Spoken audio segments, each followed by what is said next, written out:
Hey MMA fans, Caged Minds, Michael Frankel, your host, doing our predictions for Bellator 63. It's still season 6, still the quarterfinal period of the tournaments. This week we're focusing on the welterweights. One prediction off the bat, all of these are going to be explosive. We have 8 fight finishers that don't want this to go to the judges. First matchup is the caveman Dave Rickles, who's 9-0. Taking on Jordan Smith, who's 17-2. Smith is a late replacement for Brian Foster, get well to him. Dave Rickles now, 9-0. 6 submissions, 1 TKO, and 2 decisions. He finds ways to win. His takedown defense is not the best. He has been put on his back, but will work his BJJ to get the submissions. He has heavy enough hands that it seems that no one that I've viewed on video wanted to stay striking with him. Everybody immediately jumps to try to take him down, but his striking hasn't seemed that overwhelming to me.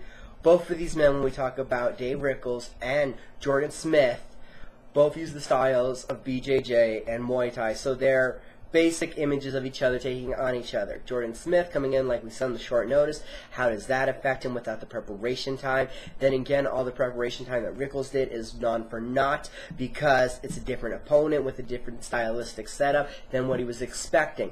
Smith, I think, is the crisper striker. He uses less kicks, though. No man really in this matchup, I think, has a wrestling or a clinch advantage. The Brazilian Jiu-Jitsu also very much the same in a split decision because of a reach advantage, and I like the way he strikes more. I'm going to take Jordan Smith with a split decision to get the victory in a grueling fight on short notice versus Dave Rickles. Next matchup, Raul Amaya, who's 9-0, taking on the Killer Bee, Ben Saunders, who's 12-4-2. Raul Amaya is stocky and powerful, has some good throws, can wrestle, has one-shot knockout power. That's the way he wins this fight. If he can keep it in close quarters, if he can keep the pressure on, and if he can get it to the ground and be in top position, he could have Ben Saunders in a lot of trouble. But Saunders himself has the reach advantage, the height advantage, and not just in a little way, in a lot of ways. This is about a 5-inch on either end, the reach and the height. So there's some big advantages for him to work with. He can use his clinch and his knees to hurt his opponent. He has to beware of that one-shot knockout power, but I think once Ben Saunders gets comfortable, gets into the clinch, he's going to be able to grab his opponent, use that height and leverage advantage, and bring the knees to the face, hurt his opponent, drop him to the ground, and finish it off with strikes. I see knees and strikes, TKO finish in the second round for Ben Saunders. Our third matchup, Carlos Piera, who is 33-9-1, is taking on Brian the Beast Baker, who's 16-3. Carlos, 22 knockouts. I think from what I saw of him, those were accumulation of strikes, finishing off his opponents with TKOs. Not really a one-strike knockout artist. Has good Brazilian Jiu-Jitsu, but has also found himself on the losing end due to stoppages. 4 TKOs and 4 submissions are how he got 8 of his 9 losses. Carlos has to keep the distance. He's from the Nova Niao team, so we know he can throw many leg kicks fast and viciously. He's going to have to chop down the tree and try to outwork and outpoint his opponent using movement.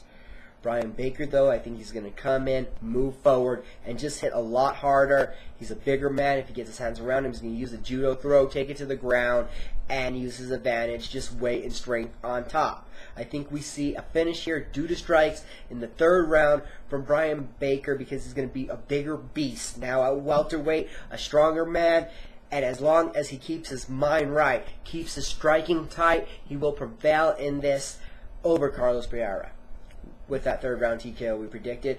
And our last one, the main event, a Psycho versus an Assassin. Carl the Psycho Misu is 13-4-2, taking on Chris the Cleveland Assassin Lozano, who's 9-2. Both of these men are strikers. This one will not last long.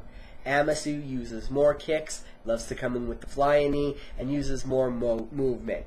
Chris Lozano is heavy-handed, strong-willed, good wrestling base, and can end the fight at any moment with a TKO. In the first round, someone's going to sleep.